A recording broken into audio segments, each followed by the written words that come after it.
Assalamualaikum warahmatullahi wabarakatuh. Salam sejahtera bagi kita semua.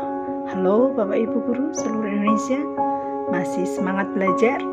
Yuk, jangan sampai kita bosan-bosan belajar. Dalam kesempatan ini saya ingin memperkenalkan diri. Nama saya Ibu Istisaro dari SD Negeri 2 Kemenggang, Kecamatan Paci, Kabupaten Nganjuk. Pada kesempatan ini saya ingin membagikan lembar aksi pada pelatihan yang berjudul Semangat Guru 2 pada laman gurubelajar.kemdikbud.go.id. Pada pelajaran 2 yaitu berpikir kritis dan memecahkan masalah. Yuk kita ikuti. Pada lembar aksi kali ini untuk menjawab 3 pertanyaan. Di antaranya yang pertama, apa hal baru yang dipelajari tentang berpikir kritis dan penyelesaian masalah? Kemudian yang kedua, bagaimana lembar aksi 1 ini membantu untuk melatih berpikir kritis? Dan yang ketiga, apakah tips untuk para pengajar menerapkan berpikir kritis? Merupakan istilah yang tidak asing didengar. Seringkali sebagian orang tidak dapat membedakan antara orang berpikir kritis dengan argumentatif, padahal keduanya merupakan hal yang berbeda. Berpikir kritis adalah proses berpikir yang membangun atau konstruktif untuk mencari solusi, sementara orang yang argumentatif mungkin saja gemar berdebat hanya demi mementingkan argumennya saja. Berpikir kritis merupakan sebuah proses di mana kita harus membuat penilaian yang masuk akal, logis, dan diperkirakan secara matang.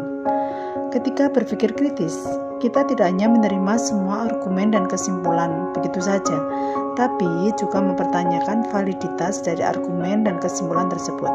Secara singkat, berpikir kritis adalah kemampuan untuk berpikir secara jernih dan rasional tentang apa yang harus dilakukan atau apa yang harus dipercaya. Kutip dari Critical Thinking, Michael Scriven, seorang profesor di bidang ilmu perilaku dan organisasional dari Claremont Graduate University, menyatakan bahwa berpikir kritis adalah proses disiplin intelektual untuk secara aktif dan terampil membuat konsep, menerapkan, menganalisis, mensintesis, dan atau mengevaluasi informasi.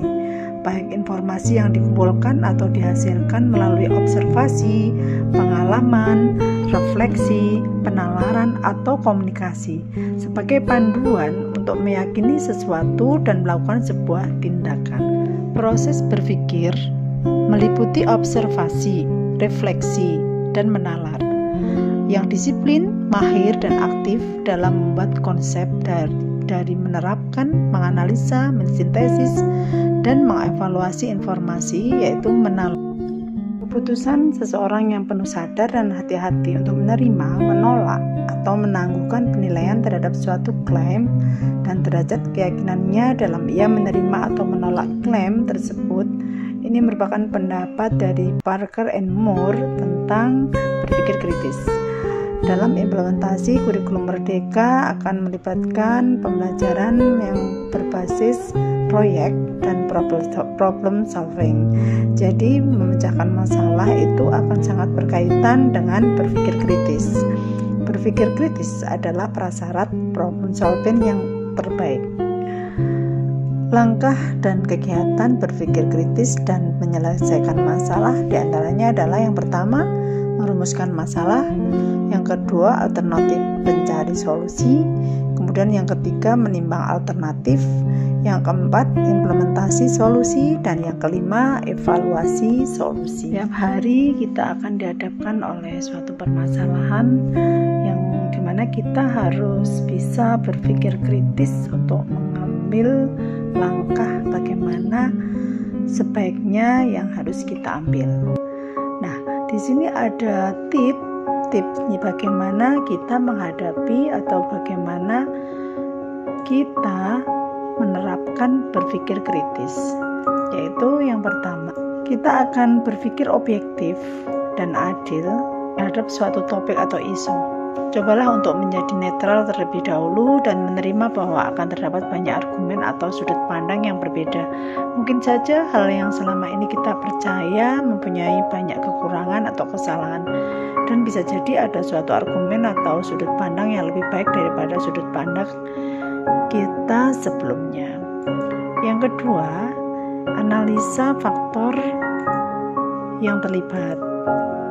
Jadi, faktor apa yang terlibat atau berkontribusi pada topik atau isu tersebut perlu kita analisa. Berikutnya yang ketiga adalah kita sadar menghadapi suatu masalah, bahwa kita akan menghadapi banyak masalah. Nah, masalah atau isu tersebut pasti akan ada pendapat pribadi, bisa juga suka dan tidak suka, mendukung dan menentang mengenai gagasan tersebut. Sebisa mungkin kita harus meluruskan dengan cara mengidentifikasi argumen atau sudut pandang lain yang berkaitan dengan isu tersebut dan menganalisa apakah argumen tersebut relevan atau tidak. Oleh karena itu kita harus mengumpulkan banyak informasi yang objektif. Inilah paparan tentang lembar aksi berpikir kritis dan menyelesaikan masalah. Thank you for listening. Bye bye.